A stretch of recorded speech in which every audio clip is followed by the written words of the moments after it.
quantum lens on the world. I'm your host, Xinyu Zhang. I'm so pleased to have Miss Angela Anand. She is the chair of the Empowering Women and Girls Conference in 2015. Can you introduce yourself? Sure. As said, my name is Angela Anand, and I was coordinating an event in Virginia, which was held at Marriott Hotel in Fairfax. And we do annual program each year. When I say we, that is the NFIA, National Federation of Indian American Association.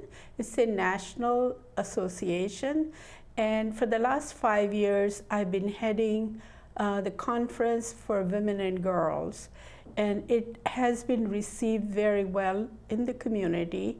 So we are continuing to do the work. As you know, no one association, no one individual, no one country can do all the work that needs to be done. And this conference is aimed at building confidence in younger girls and putting them in touch with the older, more accomplished women, and provide some strategies to succeeding. So that's where I met you, and I have been, you were one of the speakers, and I was very happy to invite you as a speaker because I know you have been trying to get hold of me for the last year, actually more than a year. And finally, you know, we met last month and we are here together. I'm happy your invitation too. That's so opportunity I speak out with the girls and the women. So that's a really good theme. Oh, I think you have achieved the aim. How you decided this year the aim is empowering women and girls? What is the deciding factor is what's happening in the current affairs and what are the resources available to me. Since NFIA is a nonprofit organization, most of our speakers are not paid. However, they have been very kind in coming to the event. We have had Assistant Secretary Nisha Biswal and her predecessor, which was Robert Blake, previously. And then we have also had Assistant Secretary and their co-workers, which are Alyssa as well as Saba Gori. I had the opportunity to invite Fatima Sumar, who was assistant to Nisha Biswal last year. And this year, we were very fortunate to have Jennifer Klein, who has worked for Secretary Hillary Clinton, as well as for the Clinton Foundation. And previously, she worked for Hillary Clinton at State Department. And in addition to Jennifer Klein, we also had Betty Bernstein, who is currently working for Secretary John Kerry and in his office on women and girls. So I think we have seen that there is interest in the community, as well as our speakers who are willing to give their time and work with us to get the message out. So what kind of work have been evolving? How you organize, like nationally or just in the state? The association that I belonged and I had been vice president of NFIA, and prior to that I was heading a task force on women and girls. And how we get involved is because the association is doing community work, and whenever we felt a need that there should be more than just community mobilization, which we do, or NFIA does, through congressional lunch, where we meet the decision makers, the policy makers, and we point out the community issues to them. When I became the chair of the task force on women, I decided that we should have either a seminar or a more expanded conference on the second day. These activities are held over a period of 2 days. The Thursday is always devoted meeting with the Congress people or representatives, and the second day we have added for the last 5 years to do some community work. And my involvement is because I am very interested in human relations, human issues. And to me, it seems like women globally are not doing as good as they could do. And especially in the developing countries, women are mostly wage earners, and they are contributing to the family, but very marginally. So in order to get them prepared, people like myself who are volunteers, they can make some sort of a positive contribution, which is through sensitivity type of training. We have offered in the last 5 years a conference which is again titled Empowering Women and Girls, but the subtitle is dependent on what's happening in the community, especially when Malala was shot, and her message of education kind of gave us a larger message that women should be, or the younger girls should be, educated. As you know, our First Lady Michelle Obama and Hillary Clinton have always stressed the need for educating women. And the thinking behind that is, if you educate a female, a girl, or a woman, you are adding resources to the family. It is good for the family economically, and it's good for the country. Can you give us an example why, like you said, the movement is empowering women and girls important? It is important because if the mother is educated, she is not only going to raise the kids and take care of their nutrition, their needs, but she can add economically so that the family can enjoy a higher standard of living. So especially is how this is working in India and in US. I think Indian women have done really well in terms of receiving education, and they are doing economically really well and adding to the resources nationally. However, there have been cases, if you recall, there was a time when a 22-year-old girl was raped, and that is the time the country had an awakening that these kind of atrocities should not be happening. I remember that the country came to realize that there are such incidences that are happening more and more. However, previously they were not reported, or the media was not doing full justice to these issues. So that is the year we decided that our theme would be on sexual abuse. And previously we had on education. This year, which was last month when we held the Women Conference, the emphasis was on building strategies for success, and where we brought all these women from different fields, especially from STEM, which is science, technology, and math and engineering. Those graduates working with younger girls who are going in school. And the conference had excellent speakers. So these young girls, they were able to find a role model that they can emulate or learn from them, from their profiles. Do you have any programs related to the people in India, in particular the aim or target the girls in India? Well, America is on the forefront in terms of doing charitable work. Government agency, as you know, State Department, White House, they have initiatives and they're working on it.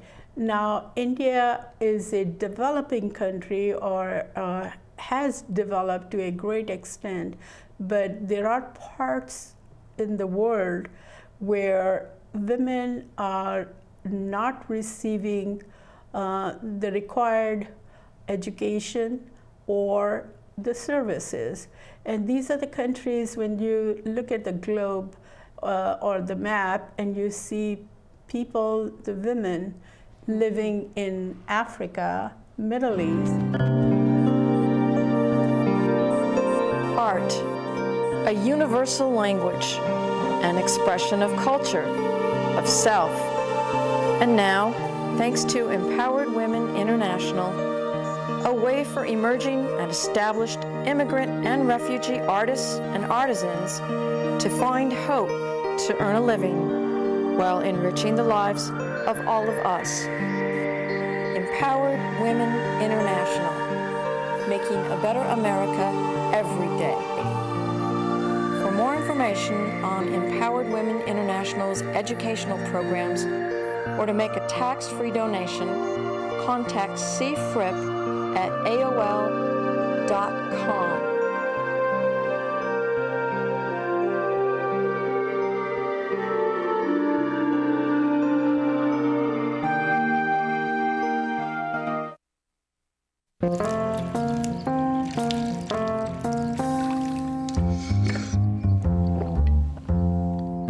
Here, kitty, kitty. Here, kitty, kitty, kitty. Here, kitty, kitty. You'd think it would be easy to tell which kids have trouble with their eyesight. But that's not always the case. Even though 1 in 4 children may have a vision problem, eye doctors tell us the symptoms aren't always so obvious. We do know that 80% of all childhood learning is visual. And without good vision, kids can have trouble learning to read and may fall behind in school. For clues on how to spot the real-life signs of childhood vision problems and what parents can do, visit checkyearly.com. A public service message from the Vision Council of America, and reading is fundamental.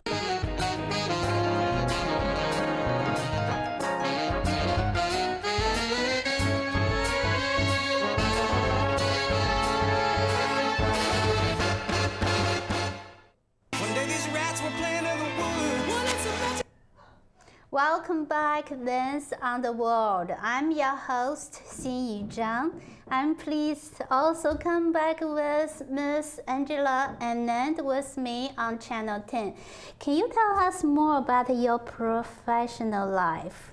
I am employed in Virginia. I work for an IT company, and I've been there for the last 11 years. And even prior to that, I was working in IT field. The company that I work for has a large undertaking in terms of IT work. They do hardware and software, and I'm involved in the training of the software. As far as my time away from work, I am doing a lot of volunteer work, and I have done it for the last, I would say 30 years. As soon as I came to this country, I started getting involved. And my first involvement was doing youth issues and women issue.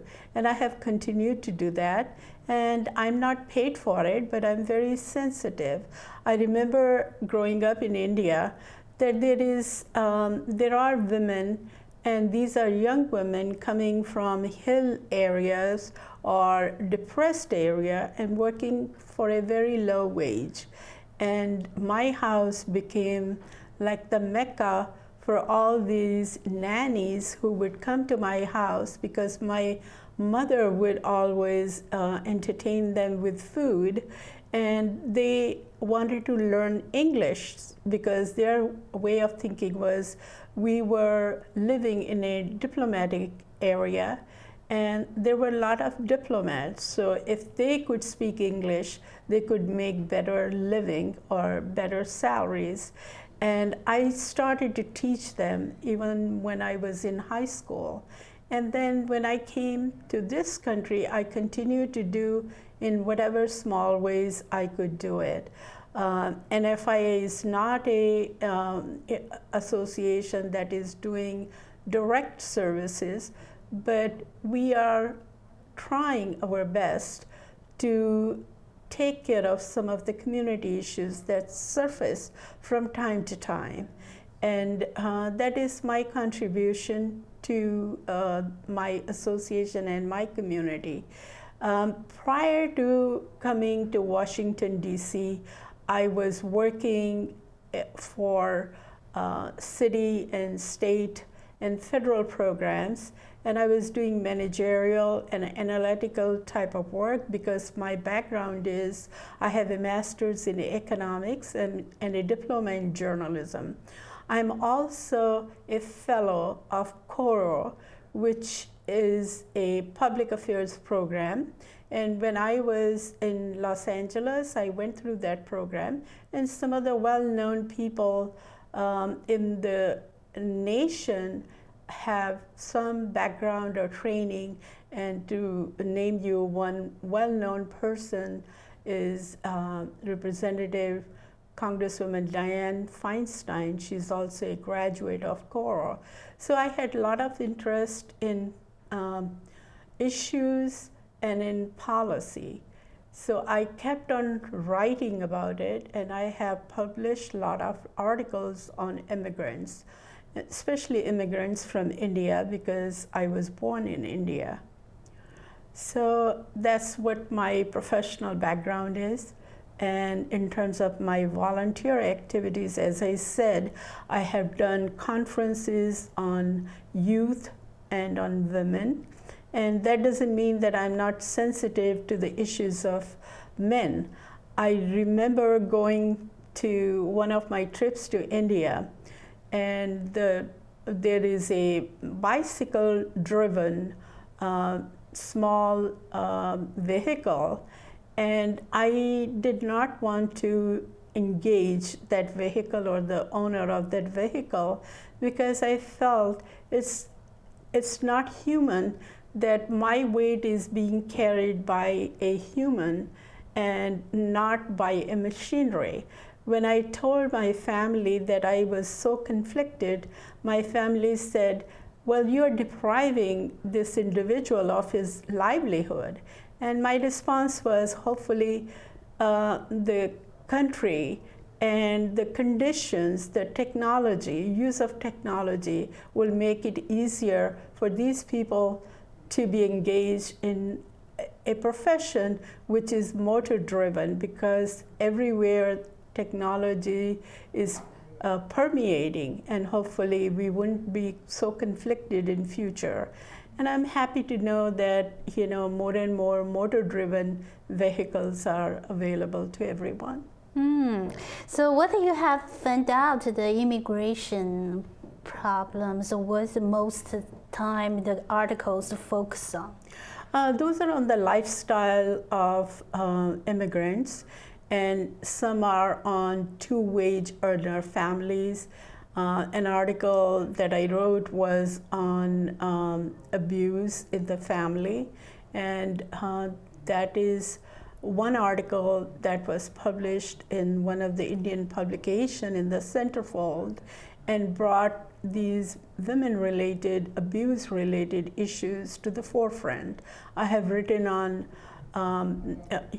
as I said, on youth also, and I continue to write about Indians, their lifestyle, their success stories. The Indian community is doing really well, and that is acknowledged nationally and by the media and people in the country. If you recall, last year when Prime Minister Modi came to visit United States, there were at least 19,000 people that came to the Madison Square Garden to attend it. And not only the people, but there were a majority of the senators and representatives were present. And that shows the growing strength and the work that the immigrant community is doing. Silicon Valley is a good example. They have been opening up jobs through their enterprises for the American community. So I'm very proud of that factor, and I continue to write about it. So you talk about the immigration issues, how you find out the recommendations or solve the problem. Do you think that the education is the key, or just any programs you can recommend to the girls in Indian? I think education is a key to everything. It opens up a lot of avenues for you. And again, opening up avenues does not take away the credit that goes to the human beings. They have to avail those opportunities. You have to recognize that the opportunities exist and how they can benefit from it. But education is very important. Like a choral program, so how did you get in that program? Tell a little bit more about that program. I was working as an analyst for the city of Long Beach, and I worked with the city council, and I would, as a staff member, prepare reports for their decision. And that is when one highly placed official recommended me to go through this political or public affairs program. And they recognized that I was doing a lot of community work, and if I could get some more help or tools in terms of how to network, where to find resources, I could benefit my community. It has been a long time as the public service or community work. What is the joy? Well, the joy is to see somebody smiling, somebody doing better. And as human beings, we have that sensitivity. Sometimes we are limited, but whatever limited ways we can help our own community, and not only our own community in general. And that is, I think, my responsibility, or I feel, I am adding value to their life, and I feel good about it. What do you think the significance to make this movement globally? I think agencies are doing it. As I said earlier, it's being done through White House, through State Department, through foundations, and then there are these NGOs, which are nonprofit groups, and they are going to developing countries and putting the resources. As you know, Bill Gates, Melinda Gates, Clinton Foundation.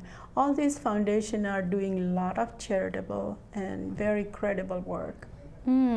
How do you think you can suggest we start local, then take the actions in local communities? I think it's just getting right-minded people together, and people, if they decide to do something, they can do it. It's just the determination and of course hard work.